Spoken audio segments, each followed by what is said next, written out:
It's about 3 after. Let's go ahead and get kicked off.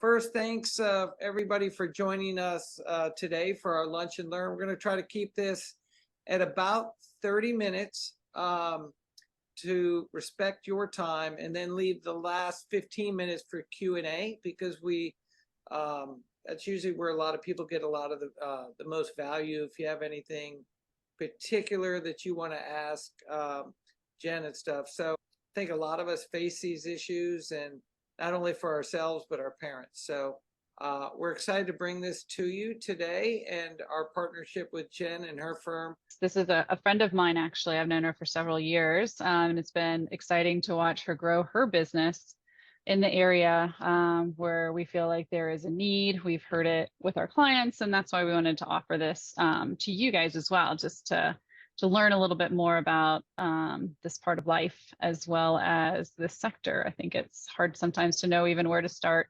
So hopefully this gives you some insight. If you have any questions, please don't hesitate to ask, but I want to turn it over to Jen so she can share a little bit about herself. Great. Thank you all so much for inviting me today. It's really exciting. Super happy to be here. So what I would love to do is give you just a couple of minutes of who I am and what we do, and then kind of ask you what you were hoping to get on and hear about, and then kind of offer something that I think is usually helpful for most people that I can do in about 10 minutes. And then we can leave the rest of the time for questions. People always ask me, how did you start doing this? And so I started for there was a franchise that all they do are placements, kind of placements into senior living communities. And he asked me to do his tours for him. So I did that, and that was about 7 years. So I would just meet with the family, take them to some communities, help them. And over the years, I kept saying, well, this family needs help with this, and this family needs help with this. And he would say, well, we don't do that. And after 7 years of hearing we don't do that, finally I was like, I just can't take it anymore. So I decided I would see, that maybe I could just help a couple of people do everything. It happened right before COVID hit, so everybody was home and had plenty of time, and just thought, well, let me see what I can do. And so we were talking about this before everybody got on here, that I was just planning on me helping a few people, and then now it has grown. If you go to our website, you can see we have about, I think, almost a dozen people on our team at this point, doing all kinds of different things for folks. And so when people ask me, what do you do for seniors, my question is whatever you need. There isn't anything that you could ask me that I'd be like, oh, that's the one thing we don't do. So we can literally help with anything. Our kind of area of expertise and the area that we get paid for is moving people into communities.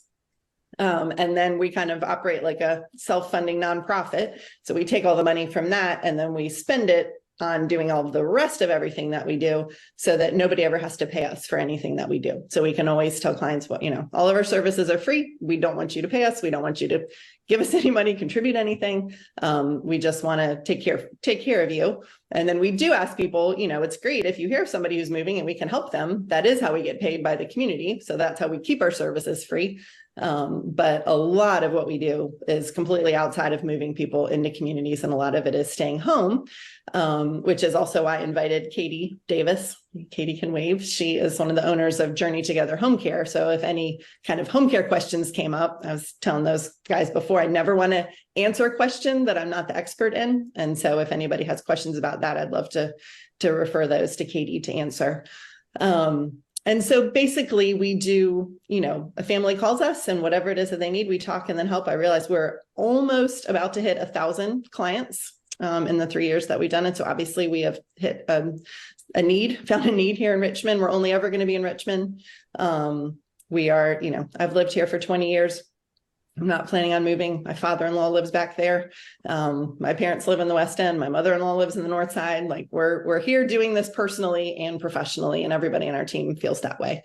We have a recreational therapist. We have dementia specialists. We have advisors. We've got kind of a whole bunch of people on our team that we can personally help with folks. And then we have a huge network of folks that we partner with, so that when you come to us and, somebody just texted me, my mom's, I know her mom's in this community. We had to just change her appointment in the community can't drive her that day. What can we do? So I texted her this gentleman that we always use, and then he texted right back, and now they're, so just literally anything. We have all of the resources, big, huge tool belt. We sit down and talk to you, you tell us your story, and then we're like, okay, well, we'd like to introduce you to this friend and this friend and this friend. And then we're all going to come around you and partner with you as a team. So you're not just getting handed off from someone to someone. And this is a really very personal issue, right? Like this is your parents or you or your loved one. And so we don't ever want you just going off to somebody that we don't know, we don't trust. And we're pretty protective of that, and really take that really, really seriously. And so if we work with somebody and we start to see we're not getting some great feedback, then we'll say, thanks so much. We really enjoyed partnering with you. And, now we're going to be moving on. So we really follow up with all of those to make sure that everyone we're recommending is doing a phenomenal job. So I don't really know where, all of you all are coming from as far as what you would love to hear. And I don't want to tell you things that aren't helpful. What I would suggest to do, and you can tell me if this sounds good to you, is kind of a 20,000-foot view of senior living in Richmond. We found people have a lot of misconceptions out there of you have to do this, or this is your only option, or this is going to get paid for by this or whatever. And after lots of conversations, I feel like I've honed in pretty well on what those misconceptions are. But I don't want to spend a lot of time talking about that if everybody on the call is just looking how to maybe keep their parents home, safely, or they're looking for help for somebody in Philadelphia, or, so I don't want to kind of waste your time on that. But I don't know if you think kind of an overview of Richmond sounds good, maybe give a little thumbs up. Yeah, Question. Yeah, go ahead. I would, and just give you a little context, Jen. I mean, a lot of our clients, you hit the nail on the head. I mean, some are outside, or most of them are in Richmond, but navigating the Richmond care, and probably some of the folks on this call, I'm just looking, are looking at it for their own parents and parental care, and what, because they're at that age where they're, stepping in and trying to help. And I think other folks we try to coach through and help them understand there's probably a 40% chance they're going to have to move out of their home. And, and just helping them at least understand that's a reality. Some people, and a lot of people think they're going to stay at home forever, but that may not be the case. So that's a little bit about the audience and who may watch this replay. It's great. Very helpful. Debbie, did you have a question? Yes. So before you go any deeper, I'm a little confused. So I hear that you help people or families help with finding a place for the loved one. Do you have services for families that if the loved one is already in a facility and they can't, I'm just to give you a little background. I have my mother, but I also am responsible for my aunt, and they're both in facilities, but they all have different issues. Do you do anything around once they're in a facility, and if you need additional services? Because what I'm seeing out there is, there's a hiring shortage. I'm seeing that a lot of these facilities don't have the staff, and so we need to supplement. And so if you do anything like that, if you could go into that a little more detail, that would be great. Yeah. I actually just sent an email to a couple of people on my team this morning about this, a particular memory care community that I feel like really needs a little bit of added support. And Katie and I have been together kind of brainstorming on how we can do that, and how we can get some more training in there, and maybe how we can get some of her caregivers in there. And I think we're able to do that well because we have really strong relationships with almost all of the communities that we think are good.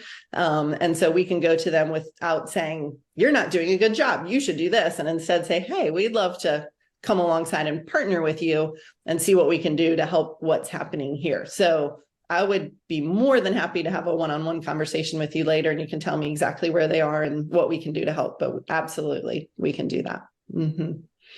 And what you're seeing is true. Somebody said the other day, I talked to them, and they said, yeah, we learned our lesson with my husband's parents. We found out assisted living is just you pay someone and then you just continue to ask them to do what they said they were going to do. So with my mom, we decided we were going to do this instead. And there is a little bit of that. And that's part of what we feel really strongly about, is advocating for our families once they're in the community and helping support them. So yeah, we would love to help with that. And part of why we continue to follow up with our families and visit them on the birthdays and do all of that is so that then when the next person comes along, right, and we can say, here's what we're seeing in this community. Their staffing is really solid and they're not experiencing that, or vice versa. So I don't know. Does that answer your question? Great. Okay. Anybody else have anything to say before I give you a little overview? No. Okay. So I would say the most kind of common misconception of life in senior life enrichment, and this is probably kind of everywhere, is there's either the continuing care retirement community model, which is there's 6 of those in Richmond: Westminster, Canterbury, Cedarfield, Lakewood, Brandon Woods, Covenant Woods, and now Avery Point. Just 6. That's it. Those are the only ones. And you either have that or you have a nursing home. And those are, I think those are kind of your only 2 options. And so if we don't want to move into a CCRC, or we can't afford it, or that's not really our thing, then basically we just have to hunker down in home and hope we don't end up in a horrible nursing home one day. And the reality is that there's lots of different options. And I think that if people knew about them, they would be a little more, I think you end up making safer and better decisions, because you don't just have to think there's nothing good, so I'm just going to hide and hope nothing happens. Instead, we can be more proactive. We can talk about options. We can look at places. The CCRC model, and if you're familiar with it all, there's a large 6-figure buy-in. You're not going to move in and then a couple of years later say, oh, I don't think I really like it here, and move out. So that feels like jumping off a cliff a little bit. It is a huge financial commitment. And so when people find out there are lots of other options that involve a very small community fee, and you can give a 30-day notice at any time, you could go in and try it. It's just a, month by month, that usually they're like, okay, well, maybe I'll go look at that. We can put a $500 waitlist deposit down that's completely refundable. And then that way, if something happens to mom or dad, and we can be like, oh, we already looked, we know where we're going. And it just helps everybody feel a little less anxious because they know there's some things out there. So that CCRC model is one model. A few quick drawbacks of that one: the huge commitment to it, the financial commitment. Also, for couples, we have a lot of couples that come to us and say, we just want to stay together. And if that's your primary goal of like living together for the rest of your life, a CCRC isn't a great option, because you're going to have to live wherever your needs are being met, and they're going to be in control of that, not you. And so that's another reason a lot of people don't want to make that move, because they know that might happen. And so they so much want to stay together that they'd love another option. So there are communities, so we have the CCRC, then we have some places that are strictly independent living, but some of them provide literally every single thing except nursing care. So, all your meals, one of them's like a cruise ship, like literally just feeding you all the time. They've got a gym, they've got a bank, they've got a grocery store, they have a koi pond when you walk in, right? Like they've got all of these things. And then you have your apartment where you're living, independently, but you can choose to bring in whatever care that you want at any point. And, Katie has some folks there, and you're in control of what's happening, and you can stay together as a couple, or you can, do what you want to do and kind of bring those things in. And again, at any point you can give a 30-day notice and leave, but all of your support is being provided for you. And then you kind of bump up to assisted living. That's going to be all of those things provided for you, plus any care that you need. Financially, the way those work is you pay a rent, and then you pay a level of care cost. And those 2 things go together to make your total monthly payment. And so if you move in and you don't have any care, then you're basically just paying rent. So it's, similar to independent living, but some of those independent living options don't include any meals. And some people they don't want to feel like they're paying for meals that they're not eating. So sometimes those are good options for people. And then under kind of that same umbrella of assisted living is memory care. So kind of a smaller, secure neighborhood for folks living with dementia. And just because you have dementia doesn't mean you have to be in memory care, but it is a place for some folks if the larger community is a little too much for them. And then the step of this, why nursing care is so confusing. So nursing home, rehab, skilled nursing, you know, there are all these different words that people mean or use when they say basically that kind of, you know, more institutional nursing care. It used to be that when you really needed care, that's where you had to go, right? Even assisted living used to be like, oh, maybe you got a meal a day, maybe you got a little housekeeping. Now, Department of Social Services is licensed all of assisted living and memory care, and they have really strict regulations. If you ever wanted to, I wouldn't suggest it, but if you wanted to, you could go to the DSS website and see all of the violations and how they resolved them at all of the communities in Richmond. So it's all public knowledge. And so because of that, now in an assisted living, they are legally allowed to offer the very highest level of care. So there's a few prohibitive conditions. One is being on a ventilator. One is a feeding tube. One is 24/7 IV medications. And then one is a stage 4 wound that isn't healing.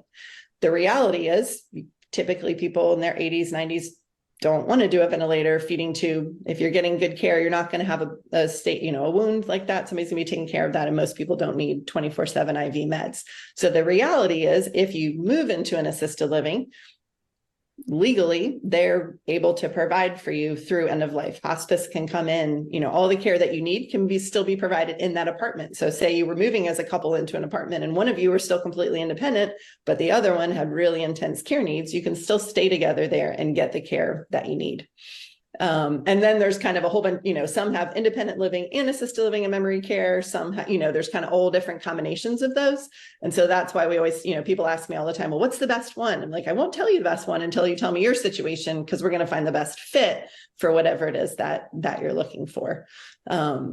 So that's kind of like, like I said, a really big overview. I don't know if there's any questions about that or anything about the senior living world that I can answer for you.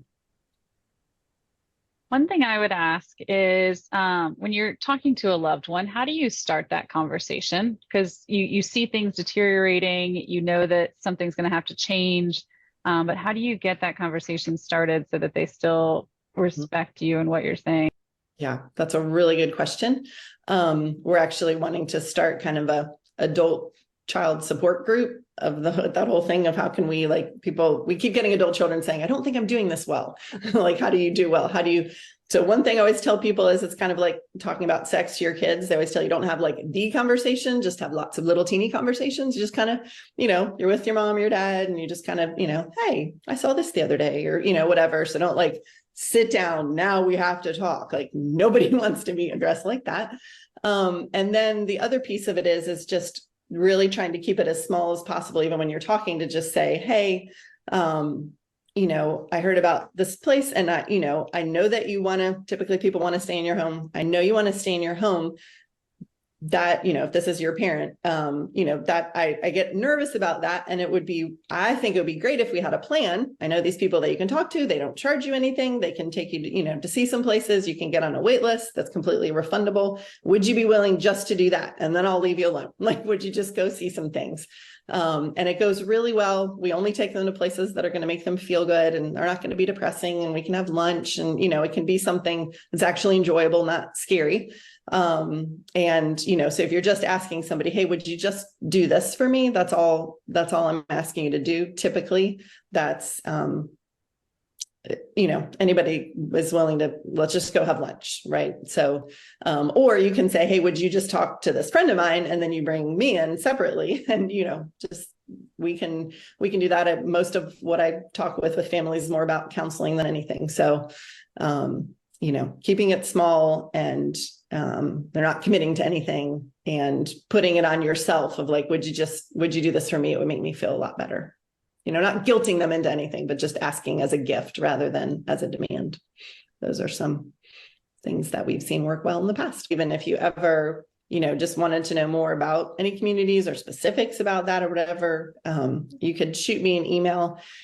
And sometimes people are like, I just kind of want to know how much they cost and, you know, all of that. And you can, you know, we can chat even just for a few minutes, kind of what area of town are you thinking? What kind of budget level are you thinking? Whatever. And I can send you an email and I'll have all of the websites and information and pricing and floor plans and, you know, all of that, because more and more communities are starting to put a little bit more information on their websites, but typically it's, kind of like the old days with the gym. They won't actually tell you how much it costs unless you go in and meet with them.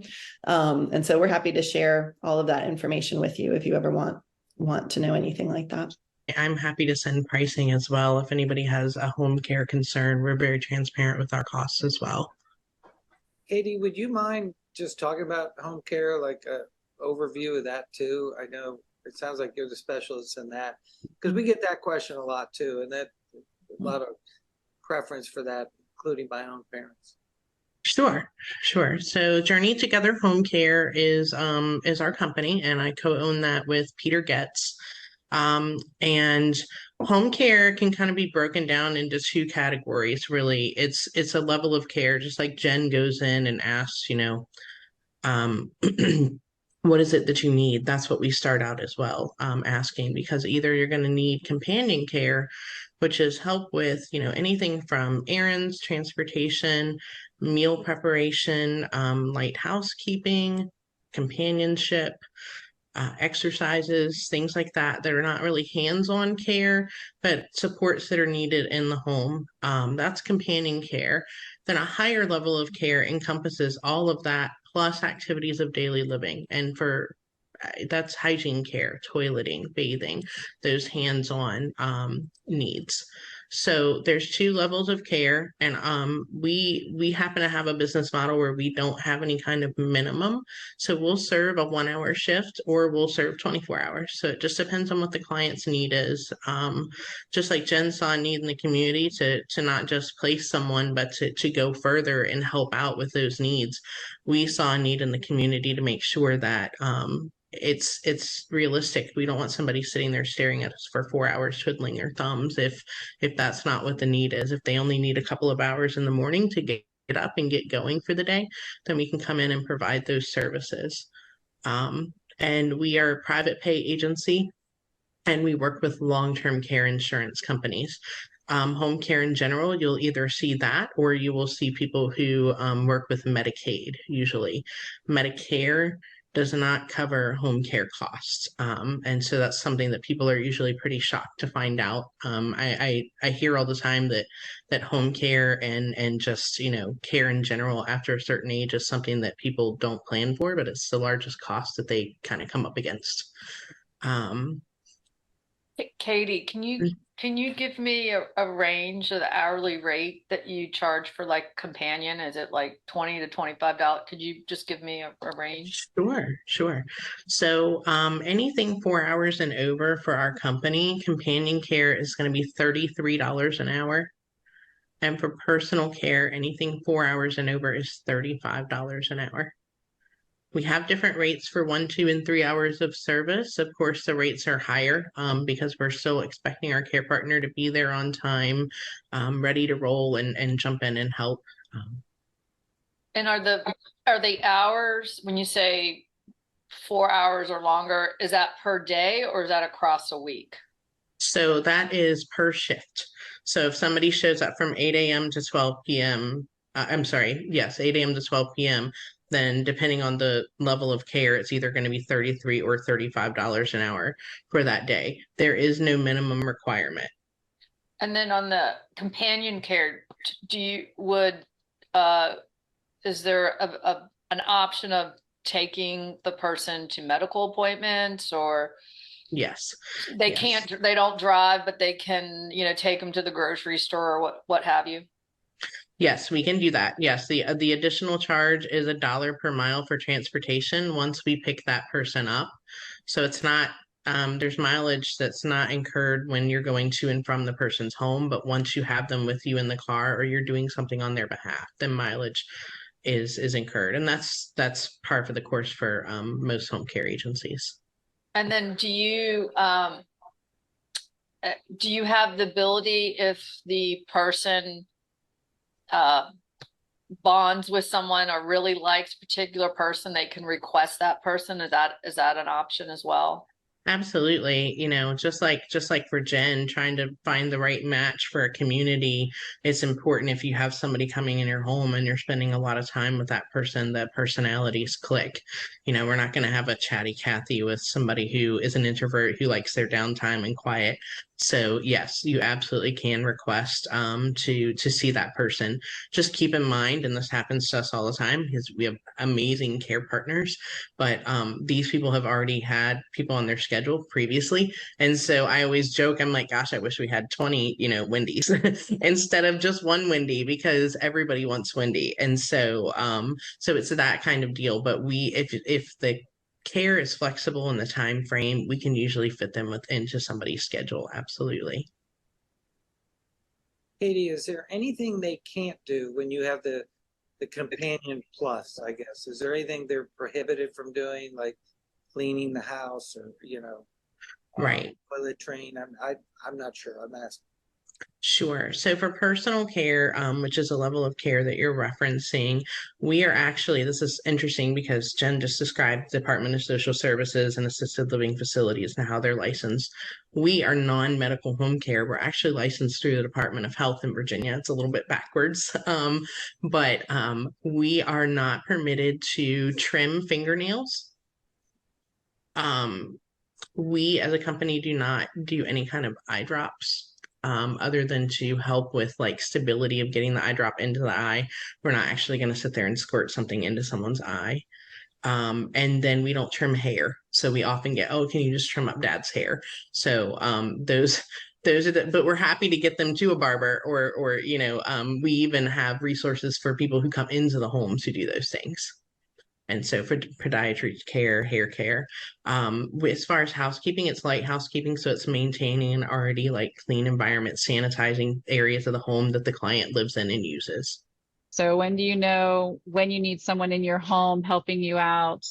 Because it's kind of a hurdle, like financially, some people are less likely to get started. And then also, when do you start, Jen, looking for a place? Like when would you suggest for someone if they know that at some point they're going to be moving out of their house? When would they start looking? I often tell people that when you start realizing that your relationship with your parent or your loved one has changed from you're their child to you're their caregiver, even if it's a couple times a week, then it start asking those questions, because maybe it's very simple and you can just have a couple of shifts a week to allow them to get to the grocery store, things like that, so that when you're coming over and spending time with your loved one, it's as their daughter, as their son, as as the relationship that we've always had with that person, because that's what we want to give back to you, is quality time with your loved one in that capacity, so that we kind of take over that caregiving. And it sounds weird, but it gives the client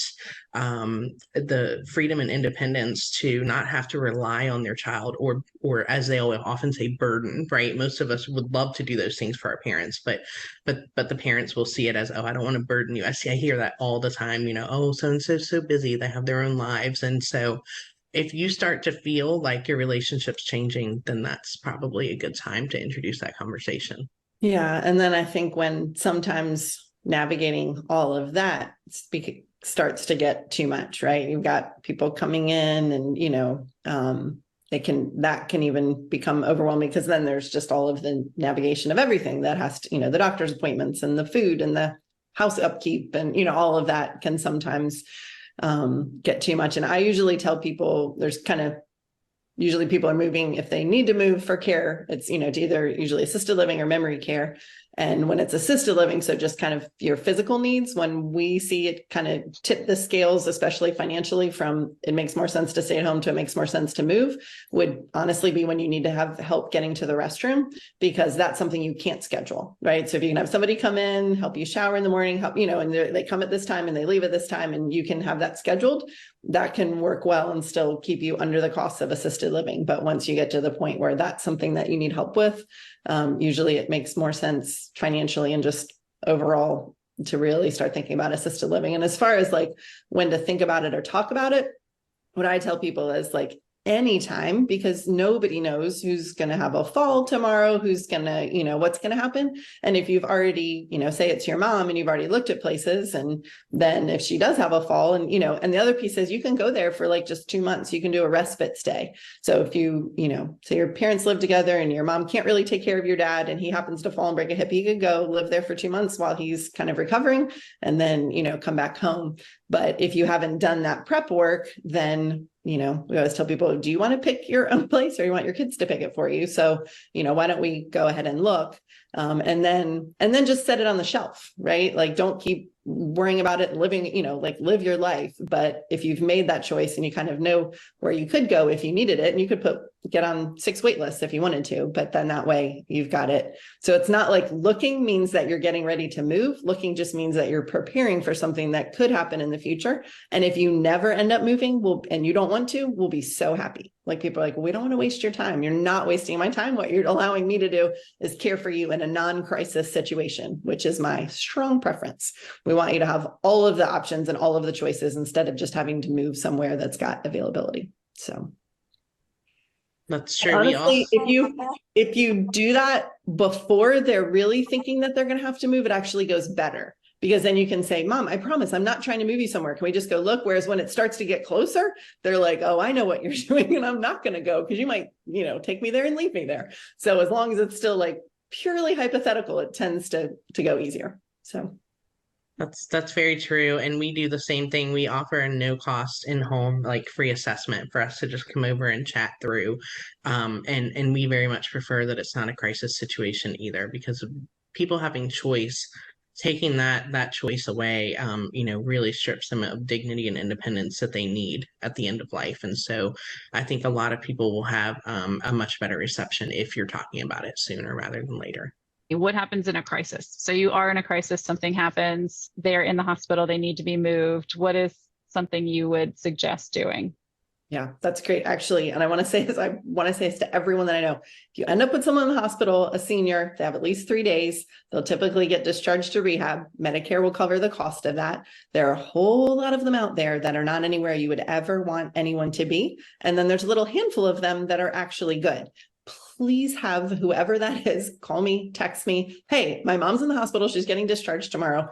And let me text a whole bunch of those good ones and say, hey, do you have Like, it's just the care managers in the hospitals, the discharge planners are completely overwhelmed and they can't always make all those phone calls.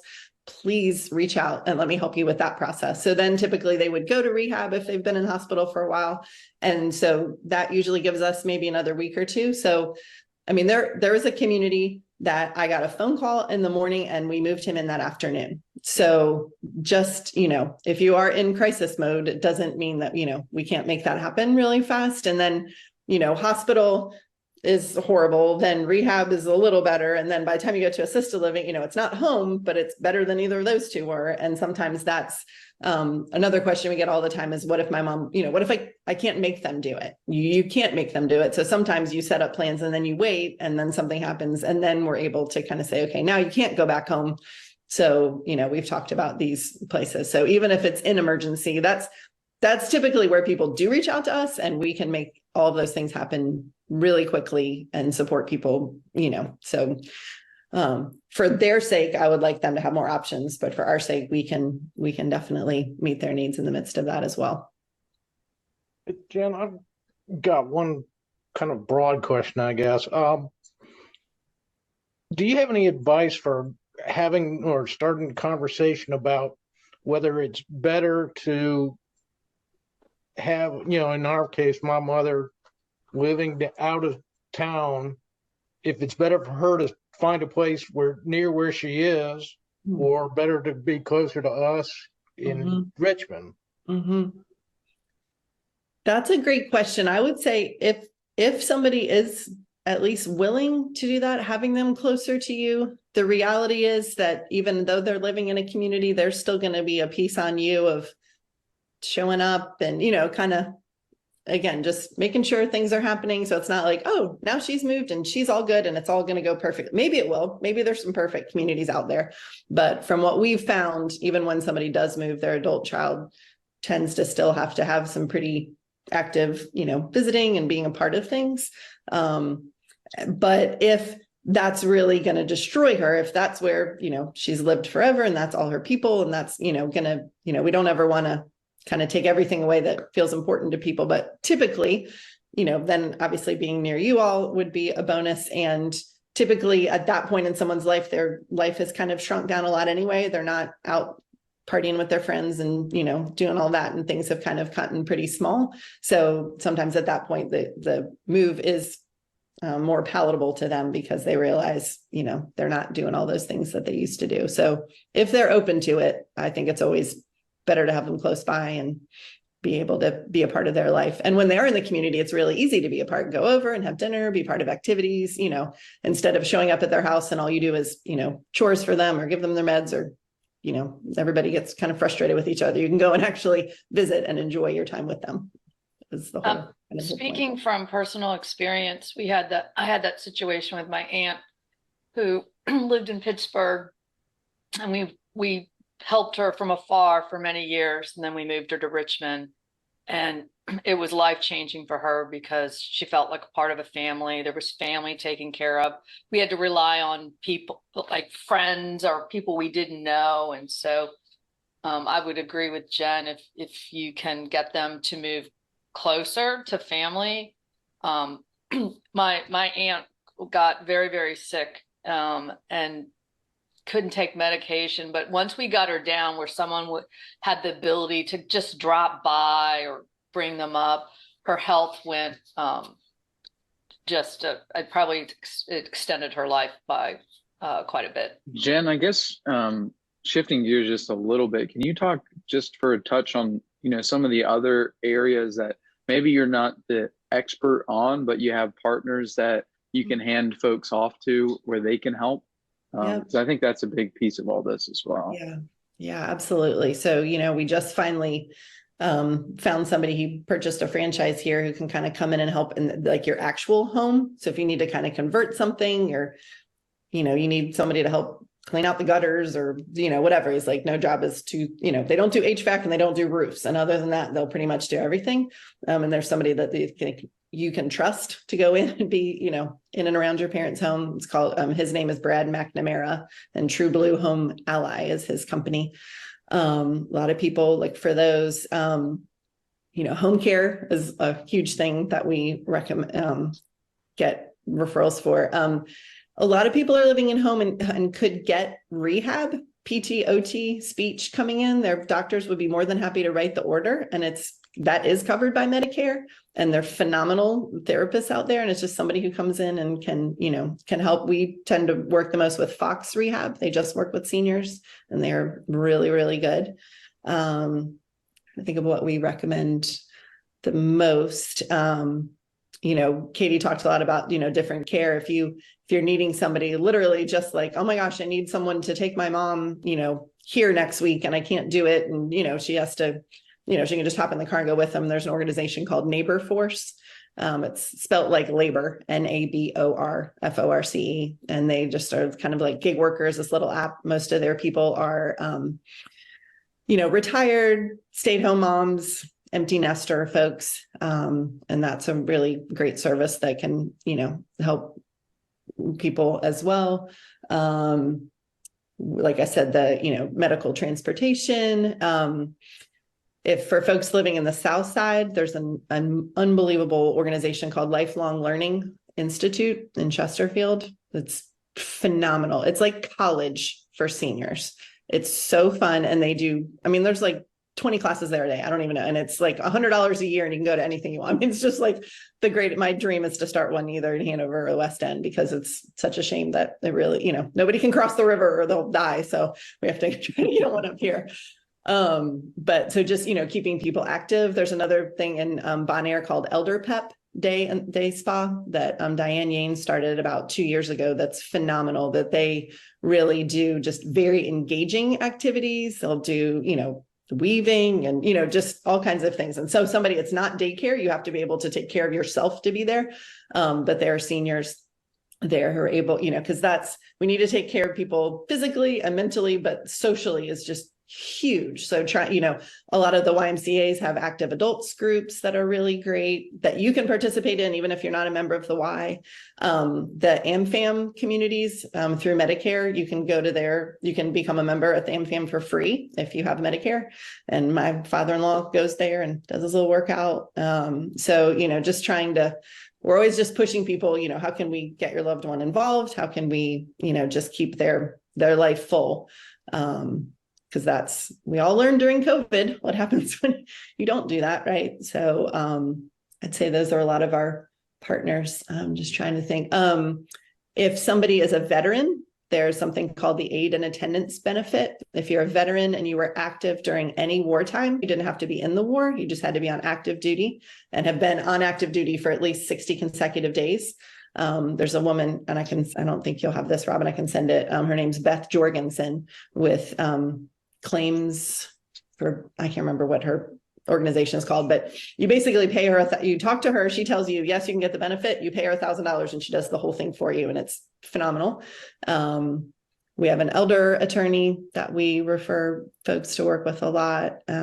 Like I said, we're working on kind of a partner sheet right now. And one of the people on our partner is right here. Remy, do you want to introduce yourself? We're super excited to be partnering with her. Hi, everybody.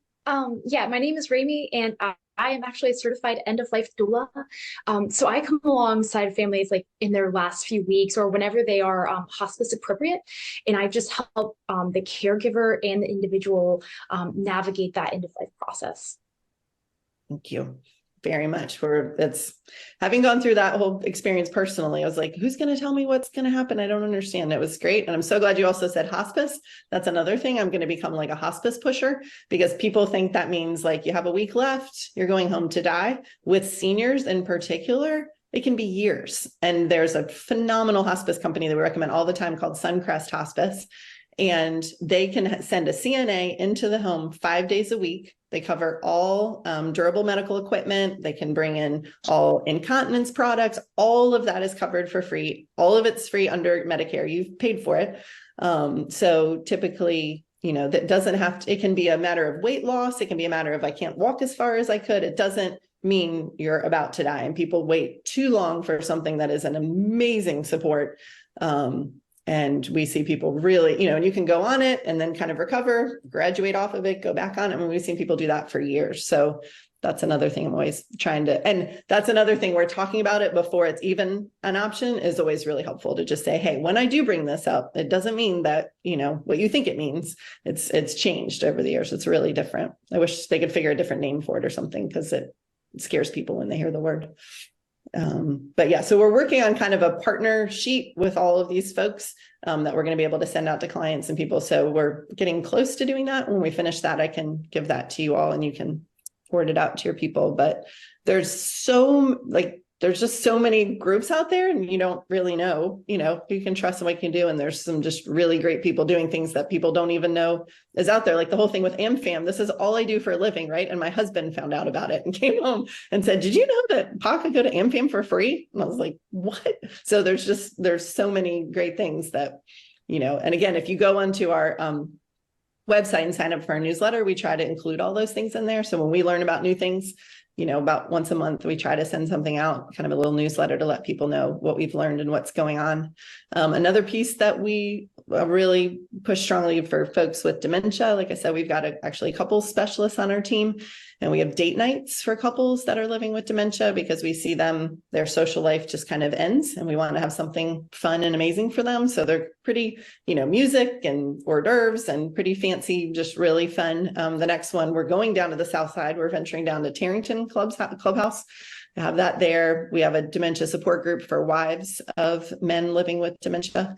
And we're going to start in the new year one for husbands and then also for children, adult children of folks living with dementia. So, we're always just trying to figure out what's the need and how can we meet it. Our dementia specialist does a Zoom training, 5-week Zoom training that is kind of like a support group and training that since it's Zoom, anyone can get on it from anywhere.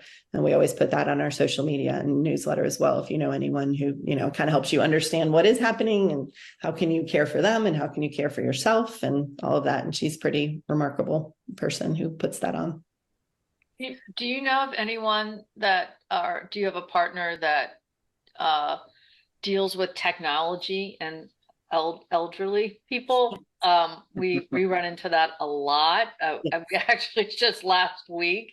And what happens is if someone can't, if we're out of town or we can't get to them, they go for a period of time. So do you know anybody that has any services related to that?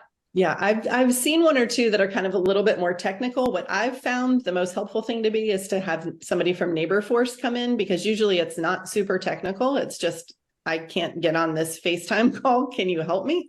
And somebody who's under the age of, 70 can probably help them figure it out. And that, like I said, that's an app you can put on your phone. And it actually started here in Richmond. Paige Wilson's the founder. Now it's kind of spread all over the East Coast. And Carrie Wyatt is the woman who's kind of our person that we connect people with here. And you can just, even sometimes day of, kind of request somebody to be there. So if it's like super technical, like really teaching them how to use something or something like that, I feel like I saw something one day and I put it aside, but then I never had to go back and refer to it because we never had anybody with that need of technical need. They just really needed a little bit of just younger support to make it work. That's the other thing I would say is people are inventing new things all the time to be able to help people in this space, which is really great. That there's, before they existed, that wasn't an offering that we had. So we love it when new people make up new great things. Thank you, Jen. I do want to say thank you so much for your time. We appreciate that. We appreciate you being willing to just share your knowledge with us today. Absolutely. Thank you all so much for your time. I really appreciate it. It's great to meet all of you all, and I hope you have a great rest of your day. Thanks, Robin. Thanks, Ray. Yeah. Thanks. Thank you. Thanks so much. Appreciate it.